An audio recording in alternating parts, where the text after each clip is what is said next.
ब्राह्मण तेजस्वी, वैदज्ञ, सत्कर्म अनुष्ठान करने वाला, और कभी उसके दरवाजे से कोई भिक्षुक वापस नहीं लौटा। इतना उदार हृदय वाला, देगा ही कुछ न कुछ। पर पूर्व प्रारब्ध के अनुसार उनकी जो पत्नी थी उनका नाम था धुंधुली। पति का नाम आत्मदेव और पत्नी का नाम धुंधुली था। सुंदरी थी, कुलीन थी, पर लड़ाकू स्वभाव था, अपनी बात पे अड़ जाना। अब वो बड़े ज्ञानी थे, वेदज्ञ, वेद के ज्ञाता, इसलिए वो शांत रहते थे, लड़ाई घर में नहीं होती। वो लड़ने वाली ही बात करती थी, पर वो शांत रहते थे।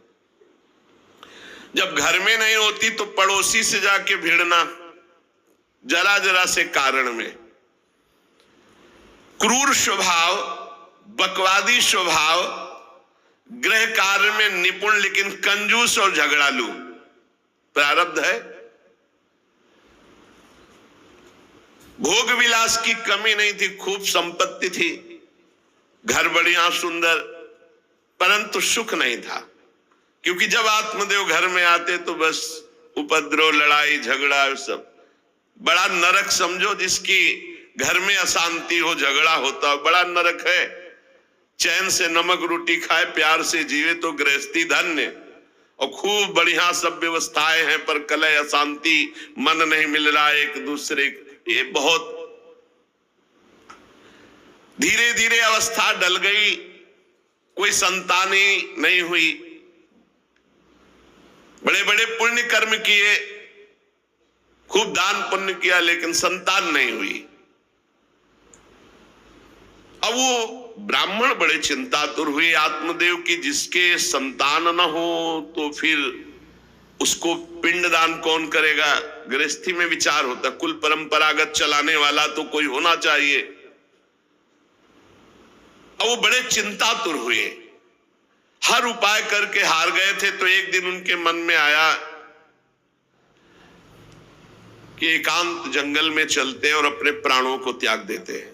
क्योंकि घर में जाओ तो कलह है, ना कोई संतान है। अब क्या, सब कुछ करके देख लिया, बुढ़ापा आ रहा है, पुत्र तो हुआ नहीं, तो कम से कम पुत्र होता तो कुल परंपरा चलाने। अब क्या, वो ऐसी भावना में थे कि जीवन व्यर्थ है, जंगल को चल दिए।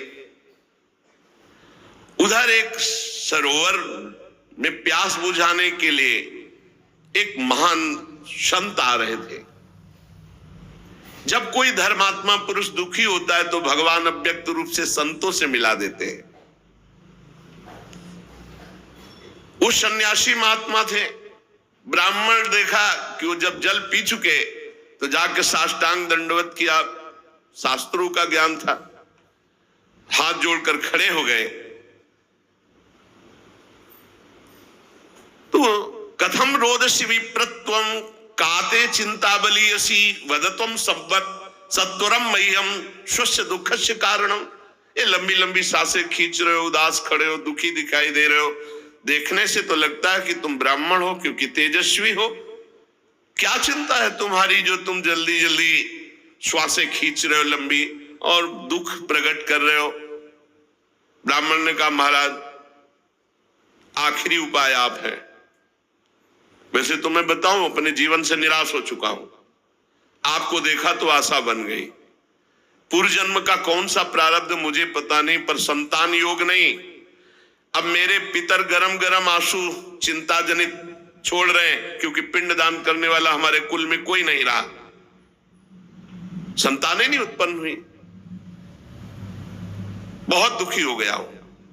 सही बताऊं, मैं आम प्राण त्यागने आया हूं जंगल में। मेरा मन मुझे धिक्कारता है कि तुम्हारा सब कुछ बेकार जब संतान नहीं। और यहां तक कि मैं जिस गाय को पालता हूं वो भी बछड़ा नहीं देती, वो भी बांझ हो जाती है। यहां तक कि जो पेड़ लगाता हूं उसमें भी फूल फल नहीं आते। कितना मैं दुर्भागी हूं, बड़ा भागा हूं। अब मैं अपने प्राण त्यागने आया हूं।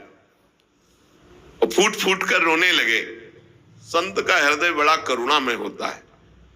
संत चाहे तो नवीन प्रारब्ध तत्काल रच सकते हैं, क्योंकि भगवान के भजन में अपार सामर्थ्य है। उन्होंने अपनी दिव्य दृष्टि से देखा होगा, आत्मदेव ब्राह्मण, पुत्र का मोह तो छोड़ दो, आप भजन करो। मैं तुम्हारी रेखा को देख रहा हूं, एक जन्म नहीं 7 जन्म तक कोई संतान है ही नहीं। देखो, संतान के पीछे मत पड़ो। राजा सगर, महाराज अंग, बड़े बड़े संतान में बहुत दुख भोगे हैं।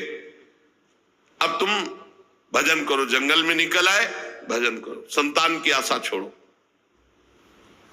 ब्राह्मण ने कहा कि मुझे उपदेश नहीं, ये उपदेश नहीं, सब पढ़ाऊं, मुझे पुत्र चाहिए, पुत्र दो, नहीं मैं आपके सामने अभी प्राण त्यागता हूं, मुझे पुत्र चाहिए। ब्राह्मण का ऐसा आग्रह देख करके सन्यासी जी ने कहा कि देखो, विधाता के लेख को कोई मिटा नहीं सकता, चित्रकेतु का चरित्र पढ़ के देख ले।